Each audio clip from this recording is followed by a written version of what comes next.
días.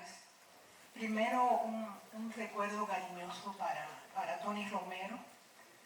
Se le extraña mucho y en ocasiones como esta más todavía. Siempre coincidíamos en este espacio y era una oportunidad de debatir ideas. En segundo lugar, agradecer al CEEC por esta invitación y les pido que no tomen esto como ninguna conferencia magistral. Simplemente es aprovecharlo por este espacio en esa perseverancia del CEEC de superar el economicismo y darle un lugar a los aspectos sociales de la vida del país. El CEEC persevera en esto. El economicismo parecería superado, pero no lo está de ninguna manera. Y yo creo que el CEEC hace un gran trabajo dándole lugar a estas, vamos a decirle, dimensiones sociales del desarrollo. Es un poco sobrecogedor estar aquí con todos esos premios y un conocimiento tan experto en temas de la economía, así que con humildad y respeto les voy a compartir estos son avances de una investigación en curso sobre los temas de la vida cotidiana, muy pocas veces tenido en cuenta para hacer análisis de crisis y de desarrollo, y que a mi modo de ver es uno de los centros que deberían recibir la mejor atención, la máxima. Me adelanto solo comentando esto. Muchas veces en los 90 tuvimos esa prueba. Con mucha frecuencia los indicadores macroeconómicos de la crisis se superan y mejoran, pero eso no alcanza para mejorar la vida cotidiana. A mediados de los años 90, una medición del INIE encontró alrededor de 14,7 de personas en situación de pobreza. Después, en los 2000, 20%. Los indicadores macroeconómicos fueron controlados. Sin embargo, esa pobreza nunca disminuyó.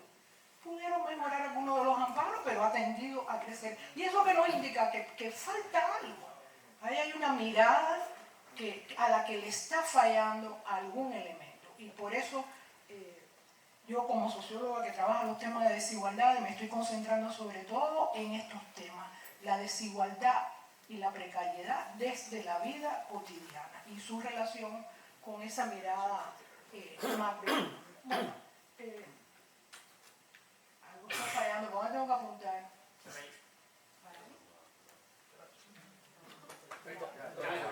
Ya, ahora. Compartamos tres ideas principales. La relación economía-sociedad. Parece algo ya de tiempos viejos, ¿verdad? Pero yo creo que está en primer lugar. Y esta relación mirada del enfoque de policrisis y vida cotidiana. En segundo lugar, vamos a trabajar un poquitico el PN 2030 y el programa de gobierno. Eso es una sigla ahí que le inventé para no tener que estar diciendo. Bueno, el programa de gobierno, vamos a entender que de eso se trata. Y su capacidad de generar opciones de salida, de construir un metasistema resolutivo, que es una mirada de la teoría de la complejidad para salidas de la crisis. Y en tercer lugar habrá un poquito la salida, no salidas. Ayer hubo muchas propuestas con las que yo coincido, es más bien una reflexión teórica sobre las rutas de salida. Bueno, este enfoque de policrisis y vida cotidiana. Este asunto viejo y resuelto, yo creo, de la relación economía-sociedad, yo creo que todavía nos lacera por sobreideologización, porque se mantiene la fórmula de una relación lineal, la base determina la superestructura y por lo social es una especie de efecto de cómo marche la economía y las consecuencias de lo económico, y por un voluntarismo de priorización de metas sociales a espalda de su sostenibilidad económica. Yo creo que todo eso que parece bohemia vieja está todavía muy presente en la toma de decisiones y en cómo interpretamos la causalidad de la crisis. Yo creo que hay ahí una brújula, recuerdo aquí a Fernando Martínez Heredia, la intencionalidad social de la economía, que llama a que justamente las metas de justicia social necesitan economía. No es la economía per se, sino es para sostener metas sociales. Y esto marca un tipo de interrelación. la democratización, la participación ciudadana, muchas veces olvidada. La tríada economía, sociedad, política. No hay soluciones desmarcadas de esa articulación. Una teoría del cambio que supere la linealidad y la simplificación. Se actúa mucho desde esa idea, si muevo esto, esto otro, se modificará y las cosas no funcionan tan fácilmente. Y la bioética de intervención, que prescribe otorgar prioridad máxima a acciones que privilegian la superación de brechas de equidad y las mayores precariedades. Parece también algo sabido, pero no siempre las medidas, las decisiones que se toman se construyen en diálogo con sus posibles efectos sobre las zonas más precarias de la sociedad. Y eso es un ejercicio elemental. ¿Qué va a pasar con esa gente? Y ese es un criterio para no tomar la decisión o para tomarla con los acompañamientos necesarios para mitigar sus efectos. Hay muchos ejemplos de decisiones que se han tomado en los últimos años que obvian un poco o tienen la idea de después veremos. Y el después veremos no llega, o como verán en el programa, es tan largo que todavía hay que hacer estudios, según el nuevo programa. Todavía hay que hacer estudios, y eso sería un gran avance para este año. Estudios sobre desigualdad. Y esa es la idea que trabajé aquí, mirar el PENDE y el programa desde esta óptica y su capacidad para producir cambios positivos y añadir en tiempos empáticos. Porque la temporalidad está dejando fuera de posibles mejoras, yo creo que a todos de 60 años para arriba, nadie se empatará con una mejoría. Las temporalidades no se conduelen de estas generaciones que necesitan una tercera edad con dignidad. Bueno, el enfoque de policrisis. Ya sé que algunos colegas van a reírse porque dicen que estoy obsesionada con este tema en los últimos tiempos, pero quería compartir esta idea. No se trata de un ejercicio de elegancia intelectual. Para producir políticas y para intervenir sobre problemáticas sociales es fundamental una visión teórica lo más adecuada posible. Y en nuestros medios ya la idea de crisis, de la compleja situación, la compleja coyuntura, la compleja todo eso, yo creo que está banalizando un poco y normalizando la gravedad de la situación que tenemos. Esta noción de policrisis no es un invento mío ni es nada nuevo. Desde los años 90, Edgar Morin, desde una mirada de la teoría de la complejidad, construyó esta visión que se define como una situación de crisis múltiples, interconectadas, superpuestas, que adoptan la forma de un complejo interdependiente, que se articulan y aparecen en cascada, interconexión, sincronización, y producen un efecto de ampliación y aceleración mutua. A mí me parece que esa es una idea central. Nada está desconectado y se van amplificando, y medidas erróneas o de las que se espera un resultado, pues muchas veces al tomarlas todavía alimentan más la espiral de la crisis por su falta de integralidad y por manejar pequeños puntos dentro de la compleja situación. Y esta última idea, que el impacto total supera exponencialmente la suma de cada crisis en particular, sino es que, bueno, está pasando esto en la alimentación, está pasando esto en la salud, vamos a intervenir ahí. No. Todo eso junto crea un efecto crítico muy superior a lo que puede esperarse de la zona en particular. Bueno, esto tiene utilidad práctica, sirve para algo. Yo aquí traté de reunir, no les voy a leer toda esta monserga, pero algunas ideas. ¿Qué utilidad tiene la noción de policrisis frente a coyuntura crítica, crisis sistémica y crisis múltiple? No quiere decir que haya que desechar esas otras ideas, sino que cuando hablamos de policrisis, esto tiene una particularidad, tiene un ámbito especial. Primero, sobrepasa la coyuntura y se centra en patrones históricos. Daima y Ricardo Torres han escrito en Miradas esa idea del patrón de crisis en el área económica, un patrón histórico de crisis. Profundiza la noción de crisis sistémica al mostrar que no se trata de una causa conocida sobre la que se puede actuar y evitar el contagio, sino que hay una multitud de causalidades que se van alimentando una a otra. Esta idea de la causalidad recursiva y no lineal, esto para mí es clave. La causalidad recursiva indica que causas y efectos son intercambiables, que algo que hoy es efecto es también causa.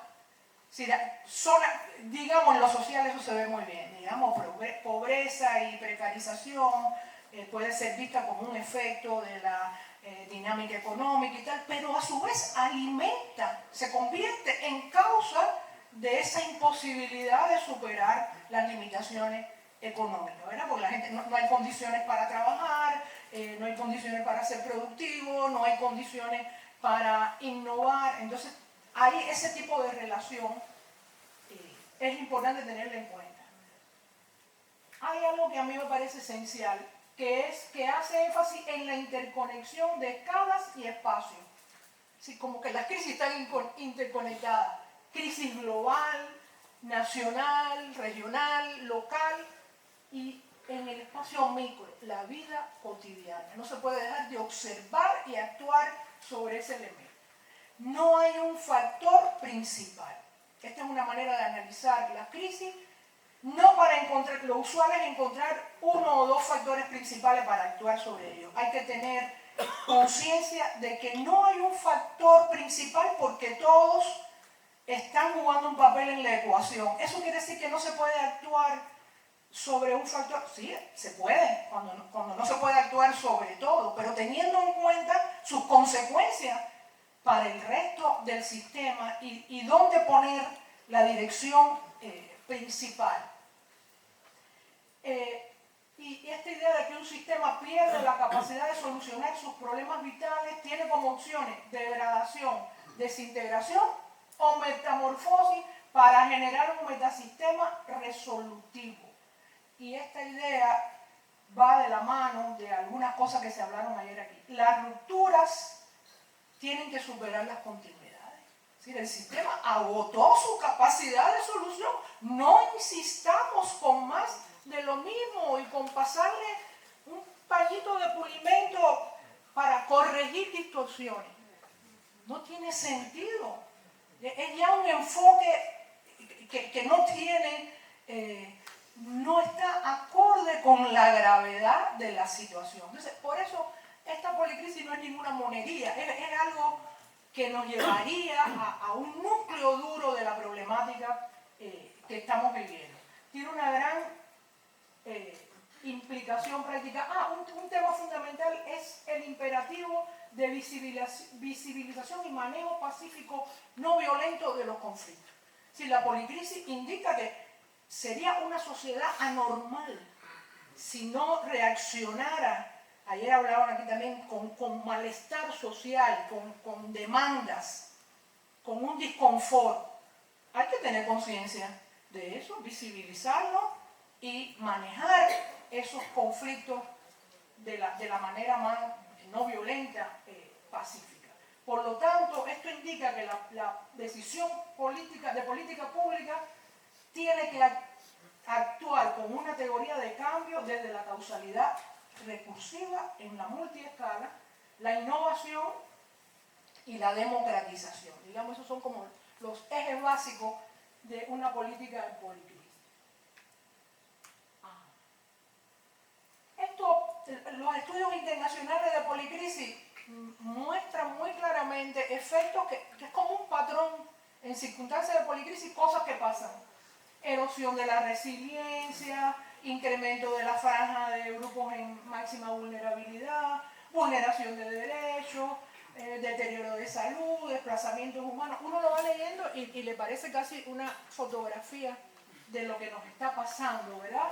Y un proceso de precarización de las prácticas y estrategias cotidianas de una franja muy extensa de grupos sociales. En tanto, esas prácticas no logran proveer de los mínimos esenciales para la vida. Y es un proceso así como que usted se acostó una noche con que su sueldo le alcanzaba para ir a la bodega, sacar los mandados y alimentarse de más o menos, y al otro día ya eso no funciona. Su trabajo no funciona, su pensión no funciona, su bodega no funciona, su transporte no funciona. Es decir, son estas rupturas abruptas que hacen que la gente, y bueno, no tengo que decirle el drama cotidiano porque lo vivimos todos juntos, pero eso a veces está fuera de la mirada de las políticas, porque actúan con eso. Bueno, si mejoramos el tema energético, pues eso va a mejorar. No siempre mejora, pasan otras cosas. Bueno, un poco aquí esto de los programas, la parsimonia de los programas. Lo que quiero decir con esto, que tanto el PENDE, claro, en el PENDE se comprende porque como el programa actual tienen una concepción como casi de tiempos normales, no demasiada prisa. Hay declaraciones, pero luego cuando uno va a los objetivos, eso es como, no pasa nada, ahora vamos a hacer esto y vamos a hacer lo otro. Y uno dice, pero esa parsimonia, ¿cómo es posible no ser empático también con la gravedad de la situación? Bueno, este es el PENDE, no vamos tampoco a detallar. En su momento, a mi modo de ver, fue una formulación estratégica excelente, con débil anclaje para la implementación en la vida real. Pero obviamente tiene muchos avances. Es una concepción pre-COVID, las cosas no parecían que se iban a poner como se pusieron después, ¿verdad? Es comprensible la idea de que habría más oportunidades. Y se presenta como un programa que concreta la estrategia de reforma que estaba en la actualización y que puede ser puesta en práctica en los tiempos que corrían. Hay aquí mucho uso de conocimiento. Yo creo que eso ha activado, dinamizado mucho la relación entre conocimiento y políticas. A nivel de formulación estratégica se aprecia una concatenación de objetivos, una visión más integral que sectorial, aunque tiene sus conflictos ahí, y la relevancia de lo social. Este eje estratégico de desarrollo humano, equidad y justicia social, yo creo que es un avance muy grande de este programa. Y además de ahí se van integrando políticas, toda esta generación de políticas de inclusión social, el programa para el avance de la mujer, contra la discriminación y el racismo, de atención a juventudes, de atención a grupos vulnerables. Bueno, son un montón, ustedes las conocen. ¿En qué las limitaciones? La temporalidad larga. Ya en aquellos momentos esperar el 2030 había que tener una paciencia angelical. Era demasiado largo. Y todas declaraciones demasiado generales. Objetivos muy generales. Política de inclusión, este me interesa mucho, con diagnósticos por debajo de la gravedad real del problema. Esta investigación está trabajando con esa hipótesis. Muchas de las cosas que han sucedido es porque los diagnósticos están por debajo de la gravedad y de espaldas a ella en muchos casos. Bueno, el rol de lo local estaba claro, pero poco concreto, y la participación, la verdad que no sé exactamente, participación experta, pero no hubo ese movimiento ciudadano para esto. Para mí, uno de los avances mayores es esto, una política de inclusión, de reconocimiento de la existencia y necesidad de atención y protección diferenciada hacia las situaciones de vulnerabilidad. Esto es un avance enorme con relación a las tradicionales políticas de universalismo homogenista. Esto de verdad, y creo que sigue siendo uno de los potenciales de hoy, contar con esas políticas. Bueno, después del PENDES, en el post-COVID, la policrisis, ¿qué nos ha pasado? Aquí tengo que decir como todos, las estadísticas sociales son casi inexistente. Por lo tanto, construir una matriz de efectos sociales de la cosa es casi imposible. Yo me la paso cazando los informes de los periodos de sesiones de la Asamblea, lo que sale en la prensa, lo que dice alguien, ¿no? Pero entonces voy armando, así como si nada, este tipo de cosas. ¿Qué ha pasado en la vida cotidiana? Un ahondamiento de las vulnerabilidades. Grupos en mayor vulnerabilidad, la infancia. Vamos a ir viendo ese tema de los temas de alimentación, nutrición, salud y niños trabajando. La tercera edad, alrededor del 40% de los jubilados están en el rango más bajo de pensiones y un montón de personas de la tercera edad viven solos. Y están en esa doble condición, bajos ingresos y vivir solos. Este tema de las personas en condición de discapacidad, con un déficit promedio mensual de 70% de los medicamentos del cuadro básico, la familia de bajo ingreso, las zonas rurales que se han ido y alejadas, que se han ido quedando sin servicios, sin transporte, sin accesos, y un incremento acelerado de desigualdades y pobreza. Según un estimado mío muy atrevido, al menos el 45% de la población actual está en condición de pobreza de ingresos. Y José Luis Rodríguez fue el último que habló de un Gini, él lo situó en punto 45, es posible que sea más alto porque esto es un cálculo de él de hace unos años. Pero quiere decir que son, dentro de nosotros hay mucho más personas en condición de pobreza y una desigualdad mucho mayor. Entre las personas en condición de mendicidad, la higiene comunitaria, los apagones, el transporte, el vaciamiento de recursos. No voy a seguir ahí. Bueno, ¿qué cosa es parte de mi estudio para ver esos temas de la vida cotidiana? Bueno, hay una dimensión muy interesante, son las llamadas estrategias de vida o de afrontamiento a crisis. ¿Qué hace la gente para sobrellevar estas problemáticas? Quedó muy chiquitico ahí, pero bueno, en Naciones Unidas hay una clasificación de estrategias de crisis, estrés y emergencia. Digamos, son las tres categorías de las peores estrategias. Pues ya yo encuentro, es un estudio cualitativo, no le puedo dar datos estadísticos, pero con mucha frecuencia en los grupos de bajos ingresos encuentro estrategias como gastar los ahorros, bueno, eso no es tan... reducir gastos generales, los arreglos de vivienda, la ropa, el ocio, todo eso se elimina o queda en un lugar muy bajo. Estrategia de estrés, pedir ayuda o dinero a familiares o amigos. Y ya aquí empieza a ponerse muy mala la cosa. Reducir gastos en salud y educación y en áreas prioritarias para cubrir necesidades esenciales. Aquí empiezo a recortar. Ya eso tiene una consecuencia. Y estas tipos de estrategias de emergencia, contraer deudas. ¿Y por qué estas son tan malas? Porque comprometen mucho una posibilidad de salida. Si usted va, cuando se ponen en práctica estas estrategias, porque no queda más remedio, va bajando el nivel, que recuperar eso después, ni aunque se mejoren los apagones. ¿Entienden cuál es la...? Estoy caricaturizando, pero esa es la lógica. Una caída como contraer deuda, vender la casa o parte de ella, vender activos y bienes del hogar, en el campo vender las vacas, parte de la tierra dársela a otro, el televisor, el refrigerador, los muebles, niñas y niños que hacen algunos trabajos por dinero o por productos. Reducir la frecuencia y cantidad de consumo de alimentos. Esta es muy frecuente, muy frecuente. En ancianos que viven solos, personas que viven solas, o en gente que tienen enfermos y niños en la casa. Esas, por supuesto, son estrategias de grupos de bajos ingresos. No voy a decirle la de altos ingresos, que también la he estudiado, pero tienen otros activos y otros potenciales, ¿verdad? Abandonar tratamientos médicos, reducir la frecuencia de asistencia a la escuela.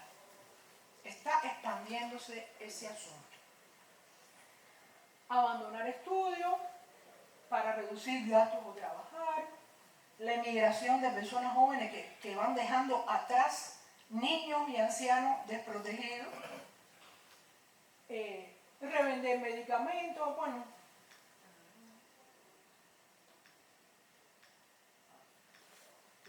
No sé por qué esto se mandó a correr.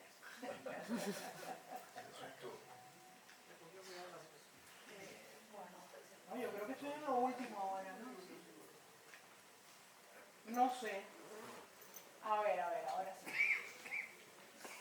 Bueno, lo que quiero decir es que en la investigación concreta de la vida cotidiana aparecen muchas tendencias, patrones muy precarios, que hay una franja muy extensa de la población cubana que tiene que poner en práctica una o varias de estas estrategias, con lo cual está bajando años de vida, calidad de vida, con las consecuencias, imagínense tan graves que eso puede tener. Bueno, y aquí esto es un guiño para provocar a los economistas.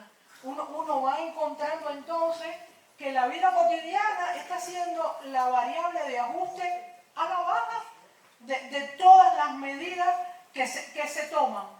Medidas temporales o destinadas a mejorar prestaciones sociales que se hacen eternas y que nunca logran lo que dijeron que iban a lograr. Por ejemplo, las tiendas en MLC y en Divisa, los datos de Texas.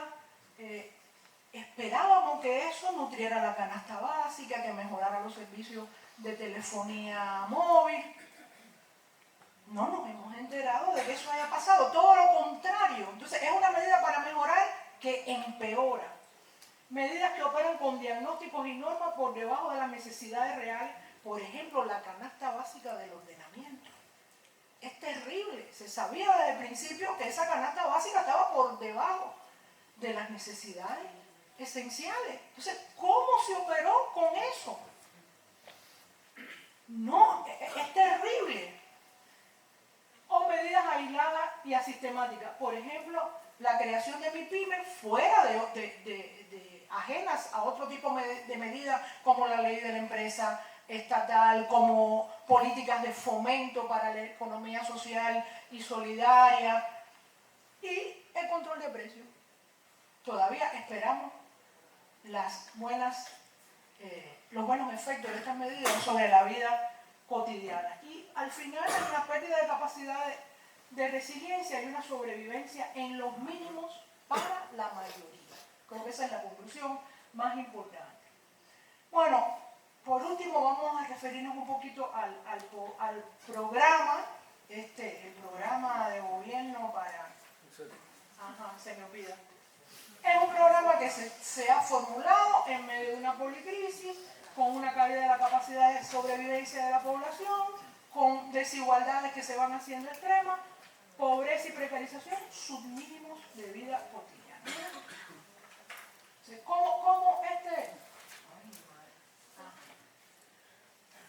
¿Cómo este programa valora esas situaciones? Bueno, lo primero que tenemos es alentador. El documento abre con una intervención de Marrero en el que sitúa los retos prioritarios. Y si usted los ve ahí se pone feliz, ¿verdad? Solución gradual de los problemas que más impactan en la población. Electricidad, agua, alimentos, transporte, medicamentos, precios elevados.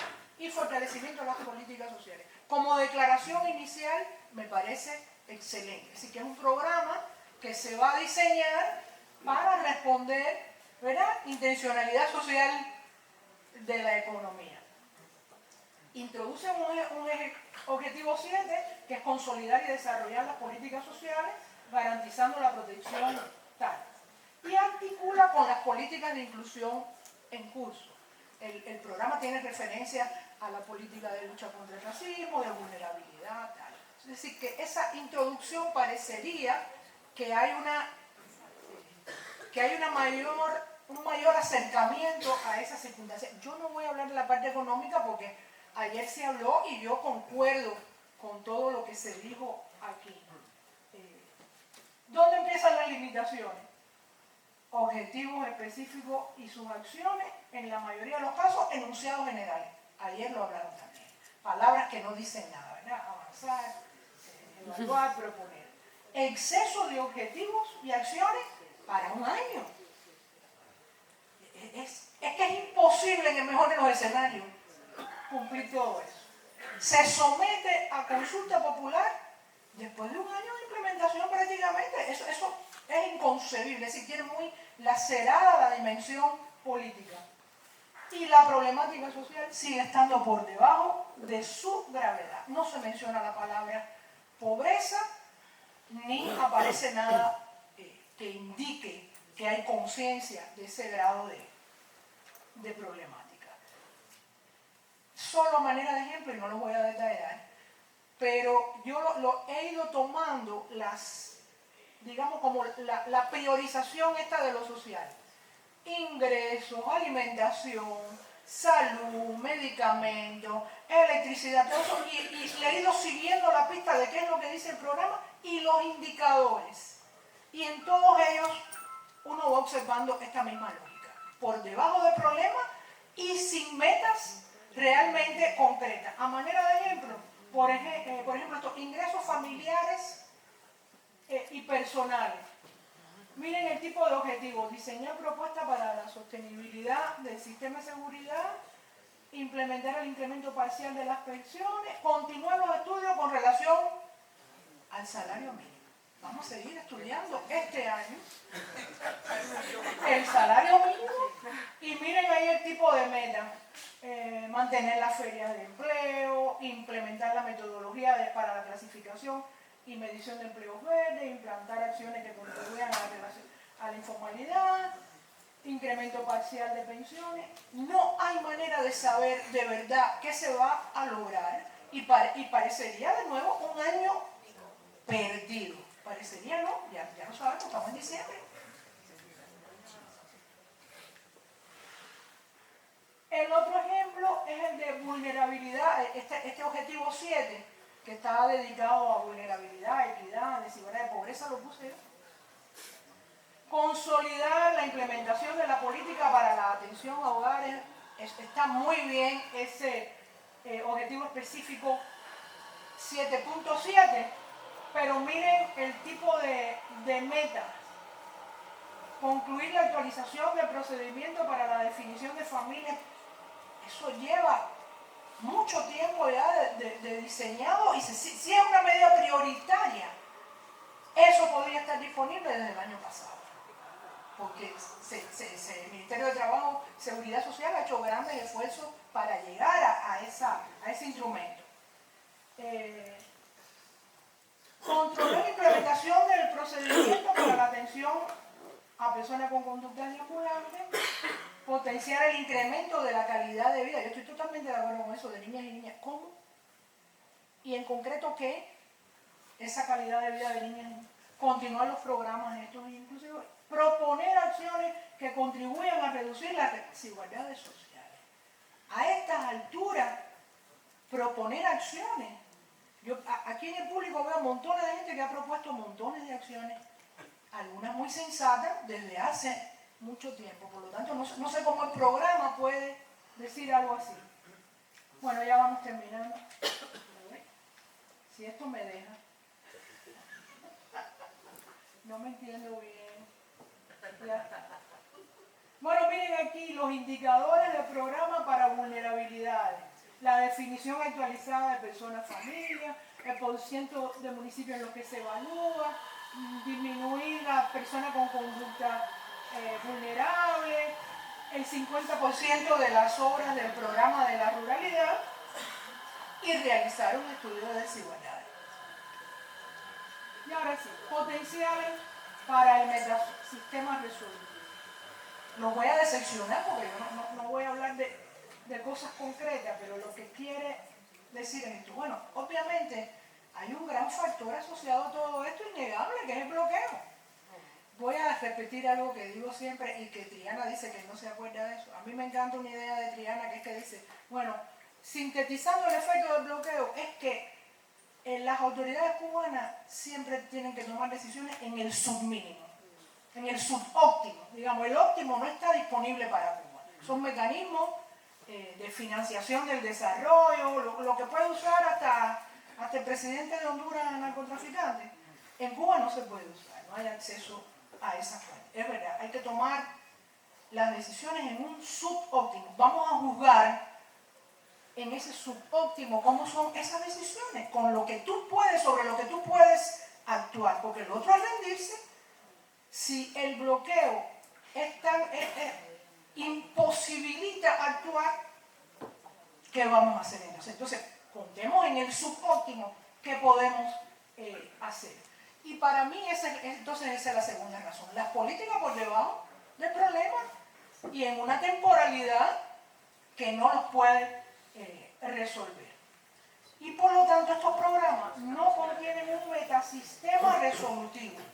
No se cumplirán ninguno de los dos, no son medibles y no modifican la vida cotidiana, aún cuando el último programa se cumpla, porque el Pendes podría. ¿Dónde agarrarnos? Bueno, en la noción de policrisis se habla también de las virtudes de una crisis.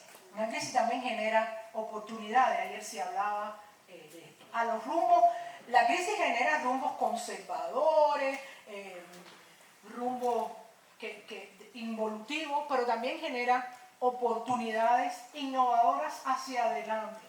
Desde esta visión de Edgar Morin, la idea es impulsar estos rumbos innovadores desde la política y el activismo ciudadano, que es como opción ético-práctica. A mí me gusta muchísimo esa idea. No hemos hablado del tema ético, pero claro que esto está atravesado.